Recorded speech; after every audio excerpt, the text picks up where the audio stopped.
c'est utile aux habitants, et c'est utile aux habitants parce que ça répond aux besoins des habitants et que c'est construit avec les habitants.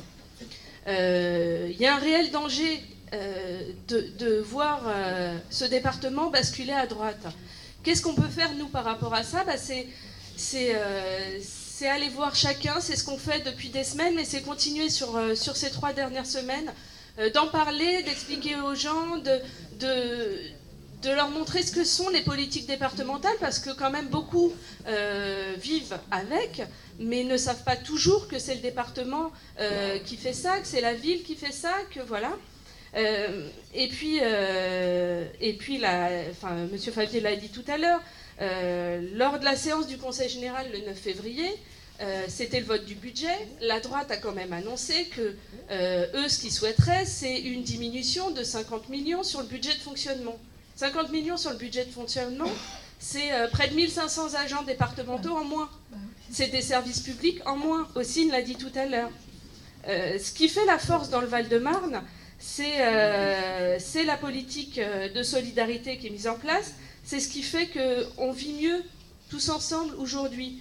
C'est l'aide à la vie associative, au sport, à la culture, l'aide à la construction de logements, ce qui nous fait notre quotidien. Demain, si ce département il bascule à droite, c'est des millions en moins pour les subventions aux associations. C'est, Evelyne l'a dit, la suppression du McVal. Depuis des années, ils tapent sur le McVal, ils ne le supportent pas, ce musée. C'est de nombreux festivals que l'on a tout au long de l'année, dont on bénéficie tous, qui seraient supprimés. Dans l'éducation, c'est la remise en cause des ordinateurs qui sont donnés tous les ans aux élèves de 6e. C'est 16 000 ordinateurs chaque année. Dans les Hauts-de-Seine, c'est 200 ordinateurs tous les ans. C'est un département dirigé par l'UMP. Les différences, elles sont flagrantes. Quand nous, on a 76 crèches départementales, ils en ont 5. Donc, c'est aussi, je pense, au service public de restauration des collégiens qui serait supprimé.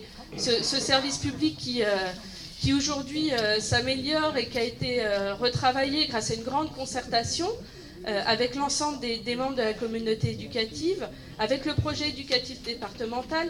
C'est toute cette cohésion que font les politiques départementales qui seraient remises en cause.